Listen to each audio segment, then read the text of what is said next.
Thank you, Dylan. Yeah, so this has been my life for the past, I think, 2 or so years. So a lot of what I'm going to be talking about today is things that I've been working with clients to help migrate their applications from .NET 4 point something to originally .NET 6, and then 7, and now migrating to 8. So this is less build stuff and more migrate stuff, but it works, I think. So just a little bit about myself. I'm from Texas, so you might hear a y'all every now and again. I've worked very hard to get rid of any kind of Texas accent, but it does leak out sometimes. But one thing that we have a lot of in Texas is construction. And one of the things I really try to do as part of any kind of architectural migration is try to make sure that we're not having some kind of big bang, flip the switch. One day it's all flipped over from one application to the other one. It's instead of more of an incremental migration. And so it looks a lot like the construction projects I see all the time in Texas, where we're building these big new highways, which immediately fill up with traffic, but whatever. But it's the same kind of idea where in these kind of projects, it's not like we can just create an entirely new road somewhere to the side, work on it for years, and then just one day flip the switch and then everyone goes onto the new road instead of the old road. Instead, it's much more of an incremental migration process where we're building the new highway alongside the existing highway, and during that incremental migration process, things look messy. Like there's there's construction debris places. The road gets a little bumpy, and then like they'll make some new section of the highway, and then you're going from the old part to the new part. And it's a little bumpy, but eventually it will be this nice shiny new highway. But along the way, it's going to be a little bit messy.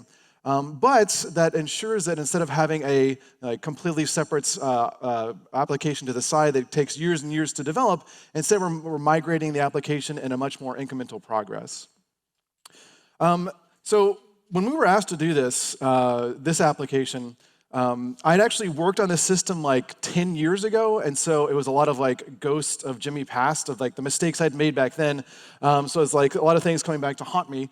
But part of what we're trying to do is just, this is an application and set of systems that was not something that we had just built years ago and was just sitting on the shelf and just not getting developed on anymore. This is a system that was still undergoing active development, new features, and even after 10 years, they were still adding more things to the system. So the first thing we were trying to figure out was just, why should we do this? Like, why do we want to migrate from this existing .NET 4.8 to something new? And this is one of the big reasons why. This is, I couldn't even fit everything on here because this diagramming tool would not let me put all the new features and all the new versions of .NET. So this system was built something like 2010 or so, and it had been upgraded the different .NET framework versions over the years. But you'll notice in the very light green there on the bottom, it stops around mid-2019 or so with .NET Framework 4.8. There's actually one more incremental version, but that was it. Microsoft said, we are not going to be releasing any new versions of the .NET Framework anymore. At one point, they said we're not going to support it, but then people got really mad about that, and so I said, haha, just kidding. We still will actually support this, but we're not going to be releasing any new features, any new security updates, nothing. But this application was still being actively developed and adding new features since then. And so you notice that back in 2016, .NET Core 1.0 was released. And then we went 2.0, 2.2, 3.0, 3.1, and of course we get this very confusing thing where they skipped 4 and went straight to .NET 5, .NET 6, .NET 7, and now, actually .NET 9 was released like 3 days ago. So because this system was still being actively developed and maintained over these years, they needed a way forward to make sure they could still have this system live for another perhaps 10 years in the future. And they weren't going to be able to do that if they were just stuck on .NET Framework 4.0. They wanted to have nice, fancy user interfaces. They wanted upgraded security features. But those things did not exist in the .NET Framework 4.8. They're also running into the issues where Any dependencies that were being used by the system, components, control libraries, things like that, also we're not getting new releases since then as well. So if they stayed on .NET Framework 4.8, it would basically just be stuck in how systems were built in 2019, or even much before then. So that was why they wanted to actually upgrade us. We wanted to continue to support this application in the future, have it grow, have it evolve over time, and that was just not going to be possible on .NET Framework 4.8. If you have an existing system that you're not doing active development on and just going to be stuck in time, that's okay. You don't have to go through this process. But for this company, they wanted to continue to develop it, continue to grow the application, so they wanted to get off .NET Framework 4.8 and onto something new. Now, when presented with this kind of challenge of migrating an entire system from one architecture to something new, the very first thing that we're going to know is, well, how much is this going to cost? How long is it going to take? How many people are going to need on the team? And when can we actually see this actually done? So the first thing that I like to do in this kind of with this kind of challenge is just to first understand, well, what do we have here? How much of this existing system is there for us to migrate from the existing architecture to .NET 6, 7, and 8? So that was the first thing we did, was let's just figure out how big the system is. If nothing else, just to see okay, are there going to be any huge mountains in the way, any giant problems, or is it going to be fairly straightforward? So this application had regular MVC HTTP endpoints. So these were server-side rendered HTML plus APIs for some React sort of pages, things like that. But it also had non-MVC HTTP endpoints. So these are the things we want to forget. The ASPX, ASHX, which I forgot that existed. These are things that I'd flushed out of my head over 10 years being away from this framework. We had all sorts of middleware. We had MVC middleware. We had ASP.NET middleware. We had tons of dependencies, with NuGet packages as well as third-party off-the-shelf control libraries, that sort of thing. So in order just to understand how big this application is, we first just looked, well, how many of these things are there? Because we knew we were going to try to do an incremental migration, migrating one page at a time. So if I want to know how far are we, how much longer do we have? Well, the first thing is just how many of these things are there? Because we knew that all of these things were things we're going to have to migrate from the existing application to the new .NET 8 application. So we basically just looked at, let's go look at, in this application, we first started with just a sample application to make sure we could actually perform this migration without touching the real system. But the first thing I did was just, let's see how many controllers, how many HTTP endpoints there are, and then get an understanding of how complex these things are, to get an understanding of where should we actually start here. So in this case, we looked at let's just list out all the controllers we have, and then to see where we should start, I would look at, well, how many, for each individual controller, how many individual controller actions do these things have, to say, where's a good place to start, where's a bad place to start. So I can see here that probably the one at the bottom is not a good place to start because it's got 22 individual HTTP endpoints, so that's probably going to be the hard one to start with. But at least it gets some kind of baseline to understand which things are bigger or smaller to be able to start with. We looked at all the ASP.NET MVC features and middleware that was being used. So we had things of course, we had all the dependency injection stuff. We looked at all the middleware that existed. So we see okay, there is some custom middleware we have going on here. There's also Owen, which I again forgot that even existed. So this is again things that we would have to account for to migrate over to ASP.NET Core. But there's also all of this stuff. And again, I just wish I could forget about all of this stuff. But all the XML-based configuration for middleware, every single line in that web config had to be accounted for to say, is this something that we need to pull over into the new system or not? So when we first started this process, we were doing this in the .NET 6 timeframe. Of course, now we're doing it in .NET 8. So the first thing we wanted to understand was just, well, how are we going to do this? How are we going to incrementally migrate from the existing ASP.NET application over to ASP.NET Core? But luckily, seriously, right when we were starting to look at how we're going to do this, Microsoft released a tool to make this process at least bearable, not just terrible, but it's actually possible. Before this tool was released, which is known as the System Web Adapters, before this tool was released, what we would do is put something like Nginx or some other reverse proxy in front of our application, and then every sprint we would figure out, okay, what are the controllers that we've moved over and migrated over during this time frame. We then go into our reverse proxy configuration and manually put in the paths to say, now instead of going to this application for these routes, you should now go to the new application. But with this tool released by Microsoft, it made that kind of incremental upgrade process much, much simpler. When they also released this, they not only released an incremental upgrade tool, but they also released one of those we'll upgrade it all at once tools, and that absolutely did not work. I tried this on our solution, and it was one of those things that you hit the button, it works for 30 minutes, and at the end you have 10,000 compile errors. And you're like, well, that's not going to work. And so we had to instead go through the incremental process. So Microsoft does not have that anymore.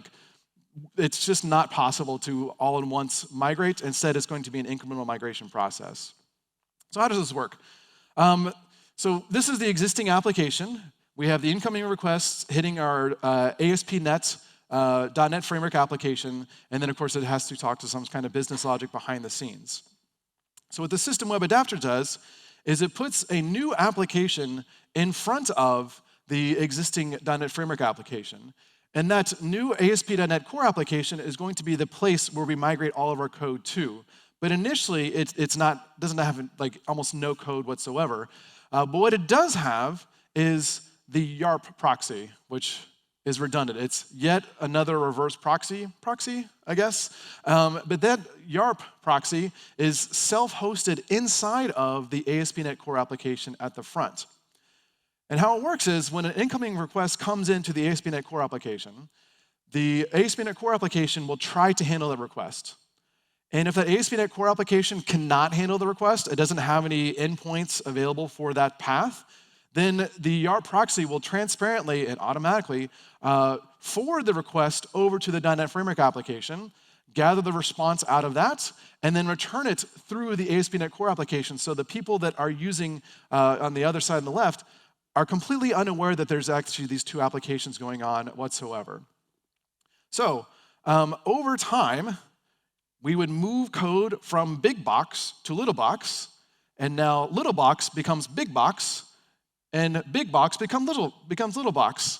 And so we are moving all that code and one controller at a time, one set of middleware at a time, moving that and transforming it into the ASP.NET Core application.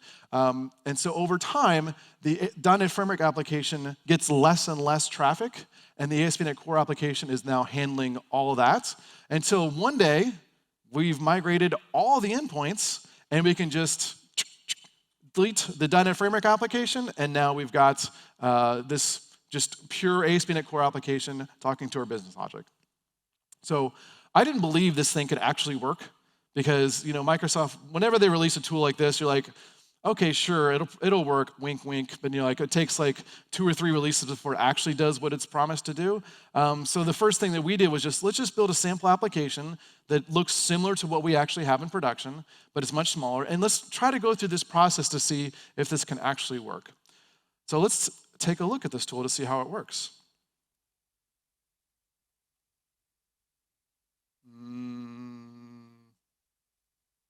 There we go.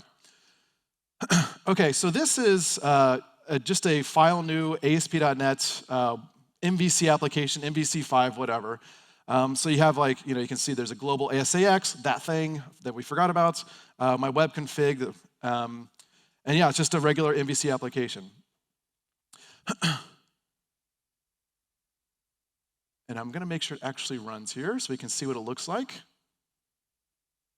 And Huzzah! Hello, build stuff.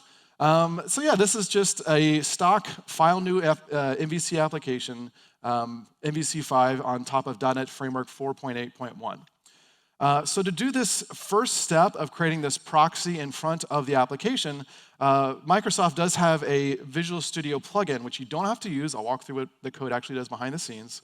But it's a Visual Studio plugin to make this just a little bit easier to do. So this is in, let's see, manage extensions, installed. This is the .NET Upgrade Assistant. I know it only says 3 stars, but I think it's at least 4 stars personally.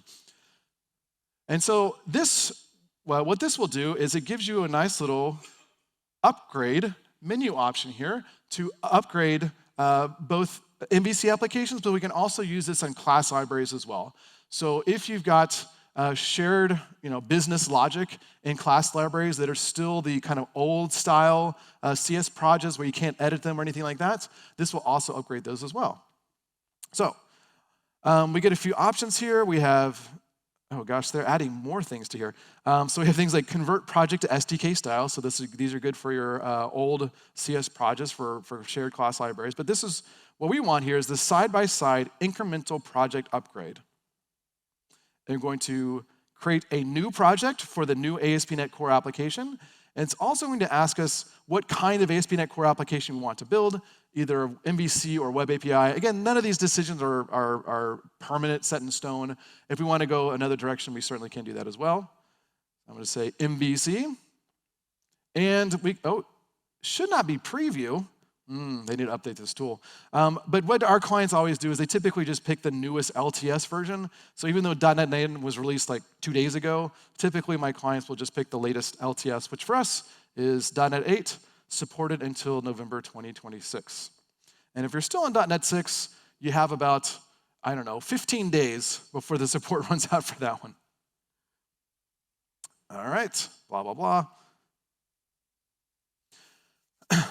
All right, so what this is going to be doing is creating a new project here that is the ASP.NET Core application, and I just named it the same as the existing one, but plus core. It is adding the correct NuGet package references for the Yarp proxy, and is configuring it so that whenever the requests hit the core application, if they cannot be handled by the core application, then they will be transparently forwarded over to the ASP.NET's existing application. All right, so I'm going to hit run, and we'll see what happens here.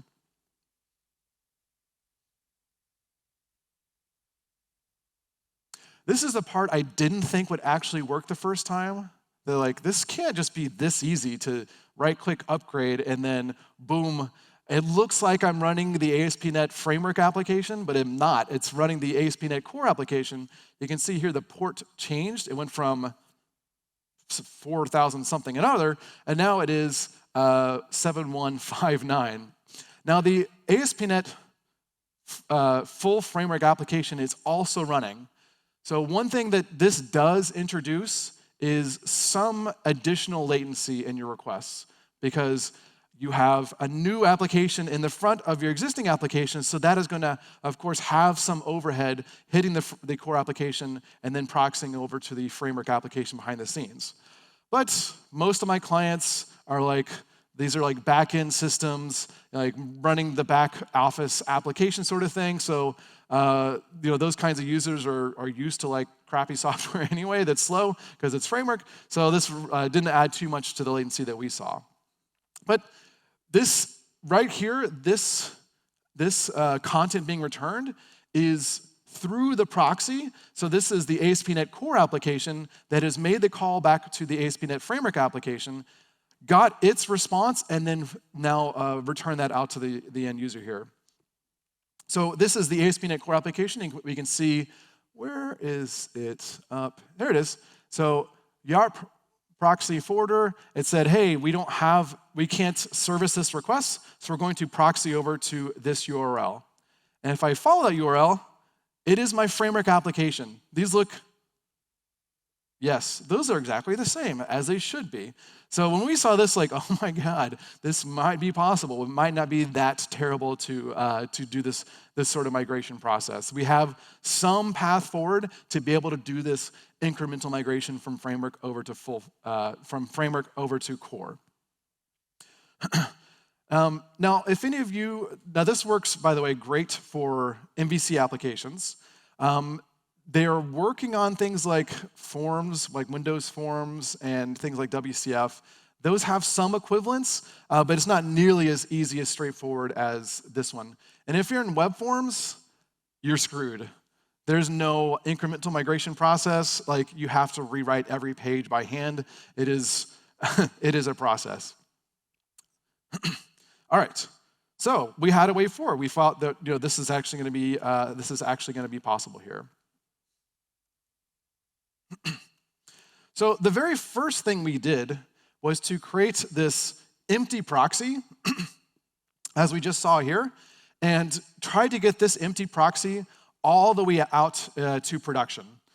Because we knew that that was going to take a bit of work to modify all of our build and deployment processes, and also to modify our actual deployed environments to include this new application that is running on top of ASP.NET Core. Oh, let's go actually look at what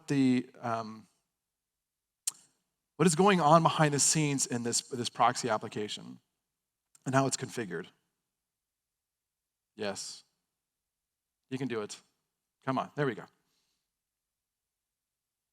All right, so in this, in the ASP.NET Core reverse proxy application, there's not a whole lot going on here. Let me bump this up just a little bit here.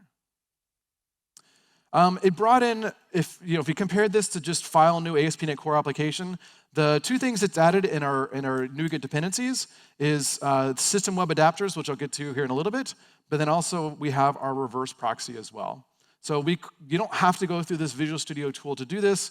What it does for you is create this application, configure it, but it also configures Visual Studio when you hit F5 that it launches both applications. We cannot run just one application anymore. We always have to run both to be able to get the full experience here.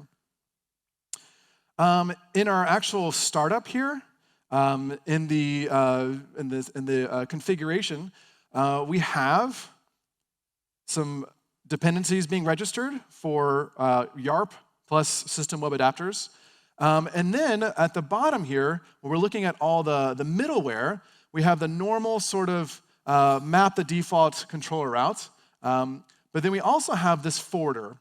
So this forwarder is that the last set of middleware that will get executed when running the ASP.NET Core application, which says, hey, if none of the other things that could possibly service a request, if none of those can handle the request, then we have a catch-all route that will then proxy, that's request, over to the proxy to URL, which is, for me, let's see, this is just in configuration here, we have proxy to whatever. So of course, in every environment, we'll change that to whatever it will actually be. But we're no longer publicly exposing our ASP.NET Framework application out to the public internet. Instead, every request must go through the ASP.NET Core application, which would then use this proxy to service requests that it cannot handle. But that's it. That's all we have to configure here is just reverse proxy to say, if I can't handle this request, then go ahead and proxy to this other URL. And of course, make it the last one that executes. Like you don't want to put it in the middle. It can be the last one in the list. Now, the other nice thing about this is because it's just part of the ASP.NET Core middleware, we can use any kind of other ASP.NET Core features to be able to service requests. So in this new ASP.NET Core application, if we wanted to use minimal APIs for whatever reason, we can. We're not forced to use the exact same controllers, whatever. This just says if I can't handle this request for whatever reason, then go ahead and forward that over to the ASP.NET Core, the ASP.NET Framework application. I almost cried when I saw this because I remembered how much work it used to take to do this by hand, an Nginx configuration or whatever reverse proxy we had set up. And this is like, no, we can just self-host a proxy, and if I can't handle it, then boom, it'll forward everything over to the behind-the-scenes application. And this works for any kind of HTTP traffic. So if we're using SignalR with all the kind of web 2, 3, 4.0 junk, this handles this transparently as well. Like handles any kind of HTTP traffic whatsoever. All right, let's keep going. So we basically proved like, yes, this is possible for us to do. The next part was then, okay, well, then how are we going to actually get there? Because looking at any one individual controller, right, we have all the things that the controller is using behind the scenes to actually service the request. So it's not as simple as just the kind of the HTML stuff that we want to migrate over, but it's also all of the business logic as well. So the next thing we did was we wanted to create a shared library between these two applications so that any kind of shared logic or shared models or anything like that, we could have shared between those two things. Now, in terms of what that would look like, most of you probably have already some kind of, like a, I don't know, core or domain or like shared library already. And in case you don't have that, then we have to go ahead and do that step of moving code out of the MVC application into something that can be then shared by both sides. And so what exactly that would be shared would be like all of our data models. So this is like not EF core, EF6, any kind of ORM sort of junk like that. Any kind of business logic as well would need to be shared between these two applications. And basically any non-UI code. You cannot share UI code. So if you have custom like MVC extensions and custom HTML helper builder, things like that, those namespaces are not the same. Those classes are not the same. They kind of look the same. They're almost the same, but they're not the same. And so we cannot share any of that logic, but everything else, it is possible for us to share. Now, that can mean we can use, in terms of the target framework for that shared library, it is possible for us to use .NET Standard 2.0, which is like will allow us to have one set of code that can be then called by .NET 4.8 and .NET 8. But it turned out in practice, we almost can never do this. So you can also multi-target if you need to. And multi-target just means I'm going to compile the code twice, once for .NET 4.8 and once for .NET 8. And if there are differences between those two, then that's where we have to then put some kind of shim in place to say, well, if I'm in .NET 4.8, do this, and if I'm .NET 8, then do that. So this took us a while to be able to make sure that my code could be called from both places, because this also meant we were going to have to upgrade our dependencies as well, because not all of the dependencies that we were using, like some of them we hadn't upgraded in like 8 years. So we had to actually, well, that can't be called by .NET 8. So we had to go through a bit of work just to make sure that the business logic could be actually called from both .NET 8 and .NET 4.8. So once we finally got the business logic that it could be called on both sides, we were finally ready to migrate our first controller. And this is one of those things that we wanted to make sure that we picked something that did some kind of logic, but we also wanted to make sure we didn't take on too much risk for the very first thing we were trying to migrate.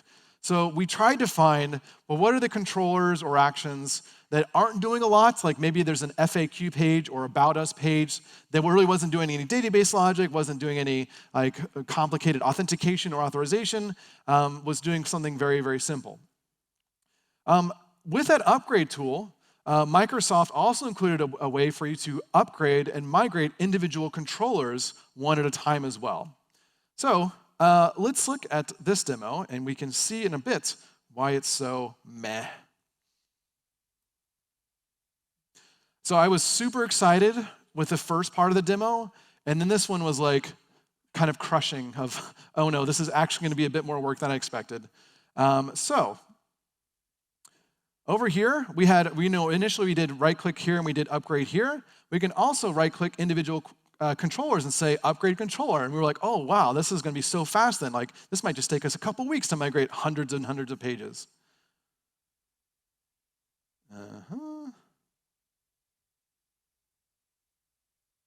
There we go. Upgrade selection.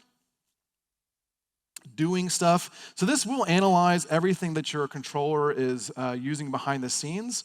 It is looking at all the types that it's using, all the dependencies. It's looking at any kind of other types that it's talking to, and will upgrade and migrate to the appropriate types in ASP.NET Core. All right, is it done? Yep, it's done. And it also migrated all the views as well. So all the HTML that is being served up with this, it also migrated that at the same time. So this is my original controller.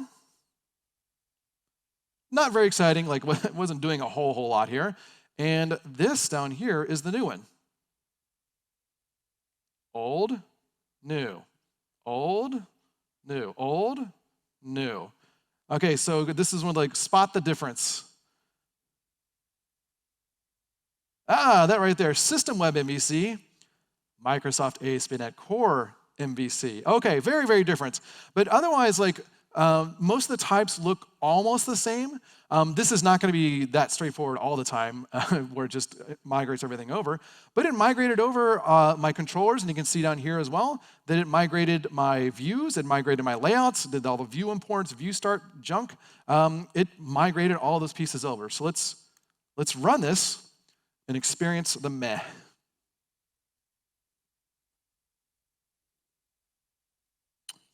Uh-oh.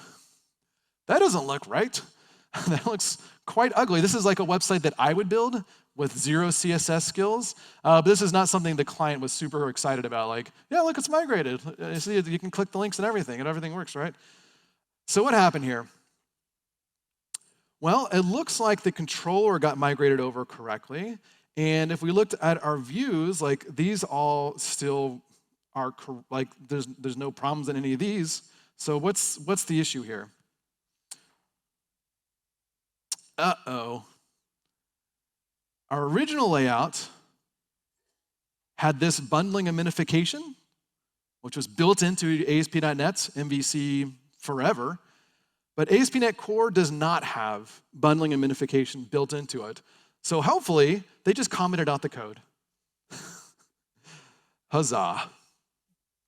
So this is kind of our first, like, oh no, this is going to be a bit more challenging to actually do this sort of migration. Like most of it was pretty straightforward.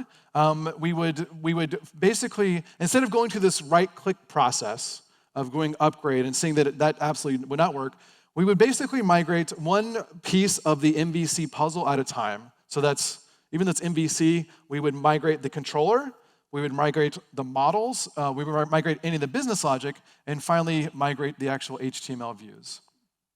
Migrating the controller was like basically just copy-paste the code and fix compile errors, just fixing namespaces.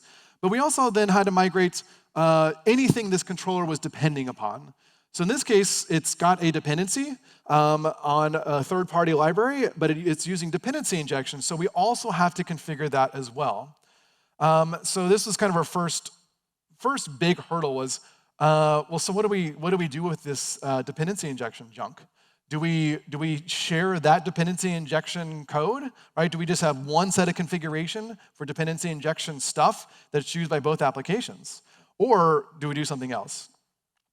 What we found was that for ASP.NET, the old one, it didn't really implement dependency injection like that much. And so there was a lot of stuff we had to do to like force ASP.NET MVC5 to be able to do dependency injection like halfway well. So we wound up, instead of pulling that, instead of sharing that logic going forward, we would instead migrate it. So basically copy the code over, fix things, remove things we don't need, and then just have two sets of configuration here. So for you, you'll almost certainly require some sort of migration, even if you're using a modern DI tool like AutoFac or something like that. There are enough differences here between ASP.NET MVC5 dependency injection and ASP.NET Core that you'll almost certainly need to basically rewrite that configuration. So in that, we also saw it's not really worth trying to share that sort of code anyway, because so much of it was very tied to how ASP.NET MVC5 was doing dependency injection. We did not want to bring over those, like all those shims and things we had to do from that. We also tried initially to use the stock container from Microsoft, like the Microsoft extensions, dependency injection, whatever. But if you've used a DI container for a long enough time, you're probably using some custom features of that DI container that is not present in ASP.NET's Core's DI container. And so even we tried for a little bit, but wound up just like throwing it away and say, well, we're just going to use a modern DI container and then like just manually re-register our dependencies and components in this in the new world of ASP.NET Core.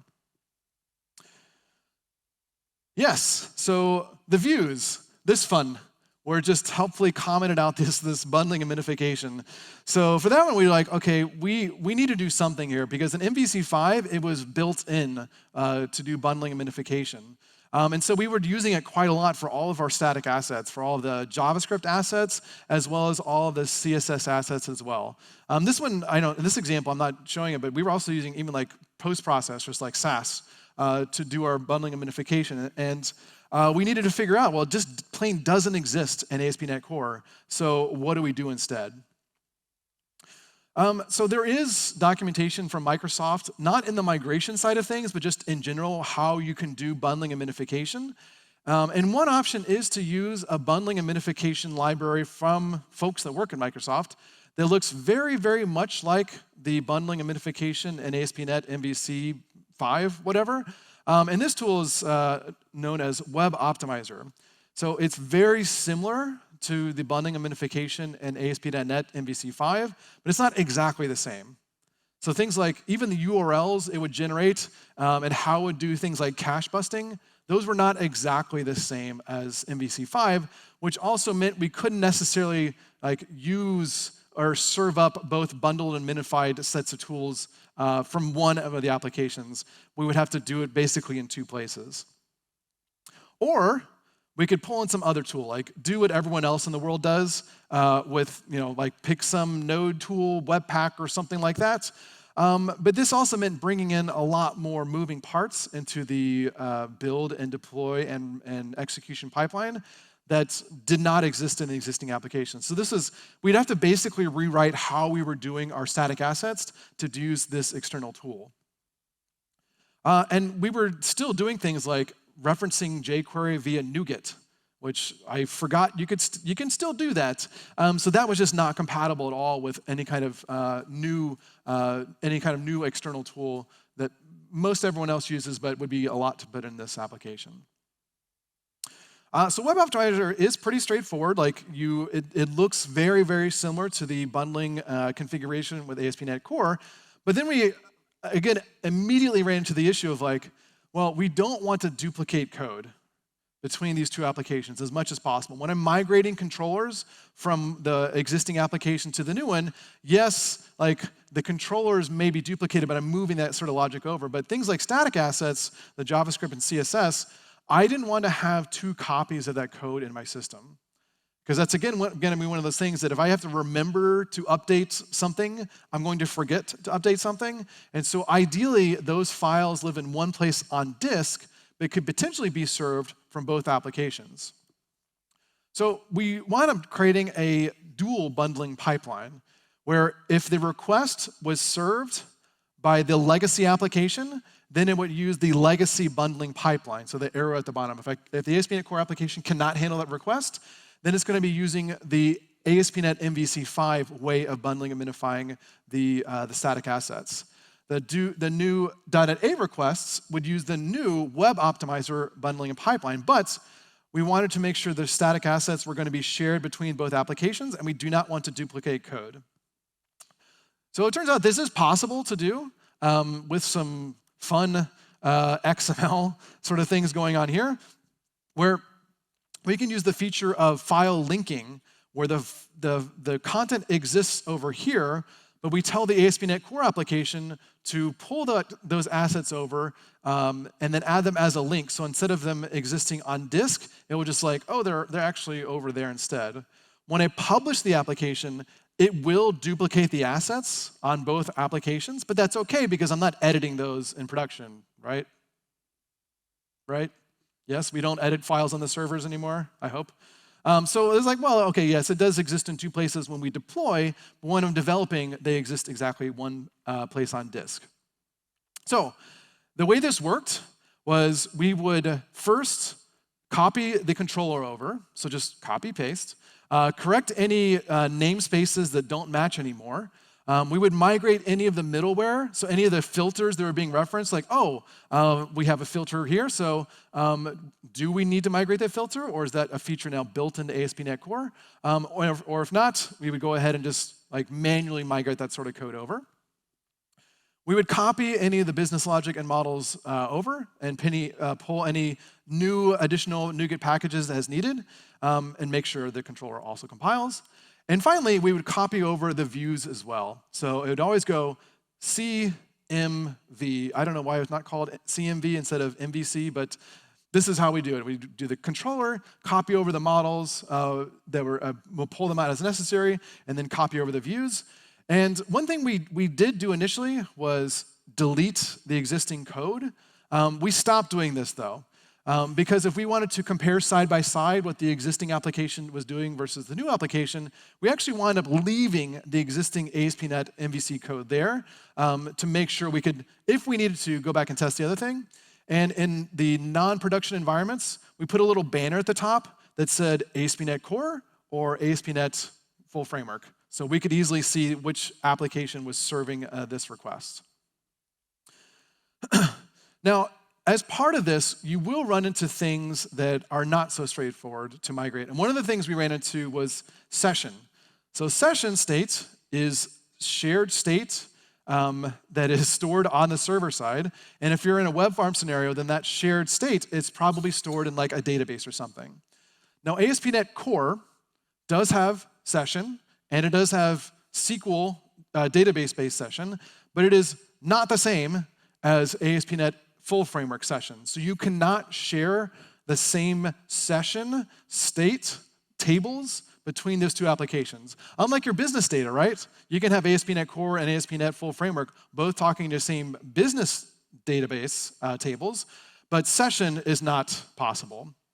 So the system web adapters provided a hook to make it possible to share your session between ASP.NET Core and ASP.NET MVC5. And the way it works is your ASP.NET Full Framework application will now include additional endpoints for all the kind of shared state you want to have between the ASP.NET Core and ASP.NET application. So in this case, the ASP.NET application now exposes an API endpoint where the ASP.NET Core application, when it needs to get session state, will, instead of like getting it from like the regular session store, will instead make an API call out to the ASP.NET Full Framework application for that session data. And because the ASP.NET Core application and Framework application have like a shared session cookie, like the session information is still shared there, then it's still partitioning out the session state between the different users, and we're not going to have any kind of crosstalk here. So again, this is like adding additional latency, and hopefully you're not doing session like everywhere in your system, but at least provides a path forward to say, okay, now you can, whenever you need this kind of shared states, you can do this as well. So you'll run into this almost certainly with like session, authentication, authorization, and there's hooks that Microsoft has provided to do this kind of extension so that these two applications can still share this state even though the implementations are going to be completely different underneath the scenes. So we keep going down this path, keep going down this path, keep going down this path, until finally we get towards the end where we need to actually like turn off the lights, which is like migrating the very last thing in this application. So once we've migrated almost all the controllers, we're getting to the very end of the process here. So at this point, we're going to shut off all the features of the ASP.NET Full Framework application. So things like enabling session on ASP.NET Core and then disabling it on MVC5 so that all the session state is now served by the core application and no longer the MVC5 application. We removed all the code for the ASP.NET Full Framework application, disabling all the different kind of hooks, remote authentication, remote session, and ASP.NET Core, and removed any other shims for bridging between ASP.NET Core and MVC5, push it out to production, and monitor the existing applications for any traffic still going to the full framework application. And we would do this for like, I don't know, 2 or 3 days to see, is any traffic still going over there? And if there was no more traffic, then finally we would delete all the MVC5 application code from pipelines and deployments. And so we get something like this. This was from a recent migration. It's like massive, massive code deletion of all of the existing MVC framework code from the application. So, some parting thoughts here. Incremental migrations minimizes the risk with these small verifiable deployments. As we migrated individual controllers, we were pushing those controllers out all the way to production. So this is possible with MVC. It's not possible with web forms. There's no incremental migration. It is a straight up rewrite. I'm sorry. These system web adapters helps enable this incremental migration, both with the Yarp proxy, as well as these shims put in place to help share this kind of code, this front-end code between these two systems. There will always be something, like someone's gonna raise their hand and say, how do you migrate X? There will always be something special and unique about your application, but I promise it'll be overcomable. And finally, as we were doing this migration, we tried as hard as possible to avoid any like improvements to the architecture as we went. It was straight up lift and shift the code from the existing system to the new application and try to avoid any kind of changes as much as possible behind the scenes. So thank you all very much. This presentation will be on my GitHub, or it is on my GitHub. If y'all have questions, I'll be hanging out afterwards. Otherwise, y'all have a great rest of the conference. Thank you very much.